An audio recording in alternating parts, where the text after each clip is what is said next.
طرف بھی ہم اپنا رخ کرتے ہیں، اس لیے کہ ہم جس ولی کا ذکر کرنے جا رہے ہیں، ہم جس ولی کا تذکرہ کرنے جا رہے ہیں، وہ بھی غریب نواز کا کوئی غیر نہیں ہے، بلکہ سرکار غریب نواز سے ان کا سلسلہ رشتہ، ان کا سلسلہ نسب بھی ہے اور سلسلہ ارادت بھی ہے۔ میرے پیارے آقا صلی اللہ علیہ وسلم کے پیارے دیوانوں، کہ چوچھے مقدسہ کی سرزمین کوئی معمولی زمین نہیں، کہ چوچھا شریف کی سرزمین پر ایک ایسا اللہ کا برگزیدہ بندہ غریب نواز کے حکم سے پہنچتا ہے، غریب نواز کے اشارے سے پہنچتا ہے، دنیا جسے تارک السلطنت مخدوم اشرف جہانگیر سمنانی کے نام سے یاد کرتی ہے۔ میرے پیارے آقا علیہ السلام کے پیارے دیوانوں، غریب نواز کا وہ چہیتا کہ چوچے کی سرزمین پر پہنچ کر اس کو شرافت عطا کرتا ہے، اور وہ علاقہ، وہ چھوٹا سا دیہات جو جوگیوں کا جو ہے وہ ڈیرے کی جگہ تھی، جہاں پر جوگی اور سادھو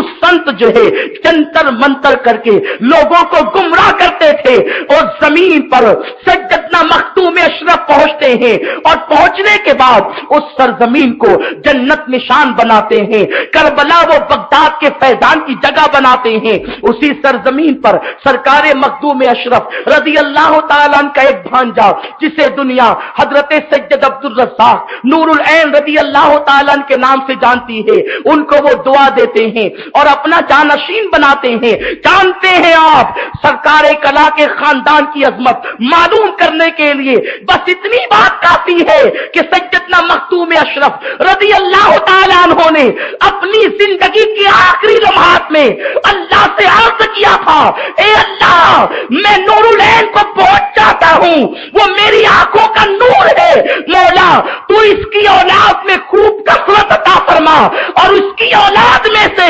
کسی اولاد کو اس وقت تک موت نہ دینا جب تک کہ وہ مقام ولایت پر نہ پہنچ جائے۔ میرے پیارے آقا صلی اللہ علیہ وسلم کے پیارے دیوانوں، سرکار کلا کا خاندان ولیوں کا خاندان ہے، اوپر دیکھو تو ولی ہے، خود ولی ہے، ولی کے پروردہ ہے۔ میرے پیارے آقا صلی اللہ علیہ وسلم کے پیارے دیوانوں، رسول اعظم صلی اللہ علیہ وسلم ارشاد فرماتے ہیں، ولی کی پہچان یہ ہے جس کا چہرہ دیکھو تو خدا یاد آ جائے۔ جن لوگوں نے سرکار کلا کی زیارت کی ہے وہ میری بات کی تائید کریں گے، اللہ کے عزت و جلال کی قسم، یہ اہل سنت کی حقانیت کی دلیل ہے کہ ولی اہل سنت میں ہے، اور ولی کو پانی پر چلتا دیکھ کر ولی نہیں مانا جاتا، ولی کو ہوا میں اڑتا دیکھ کر ولی نہیں مانا جاتا۔ ارے دوسرے مکاتب فکر میں بھی علماء ہے، محدثین ہے، شیخ الحدیث ہے، مفتی ہے، مگر چہرہ دیکھو تو ایسا لگتا ہے کہ جیسے جہنم کا دھواں ہے۔ یہ اہل سنت کی شان ہے، ہمارے علماء کا مقام ہے۔ اگر چہرہ دیکھو تو چہرہ بتاتا ہے کوئی معمولی نہیں ہے، دل میں مدینے کا نور ہے اور چہرہ اس کی گواہی دے رہا ہے۔ حضور سرکار کلا کو جنہوں نے دیکھا، ہم نے تو بچپن میں دیکھا،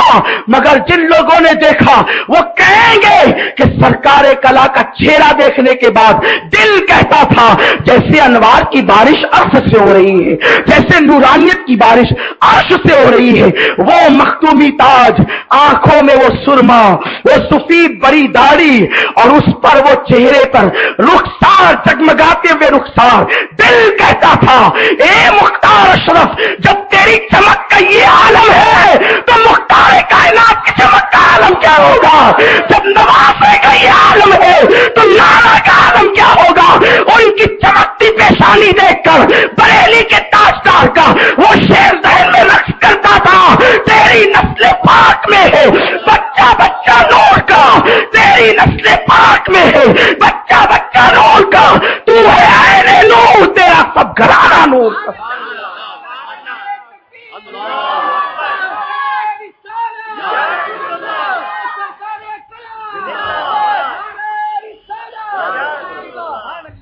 میرے پیارے آقا صلی اللہ علیہ وسلم کے پیارے دیوانوں، ماضی قریب کا وہ ولی ہمیں اپنے جلووں سے منور کر گیا، اور آج بھی ان کے جلوے شہر مالیگاؤں میں بھی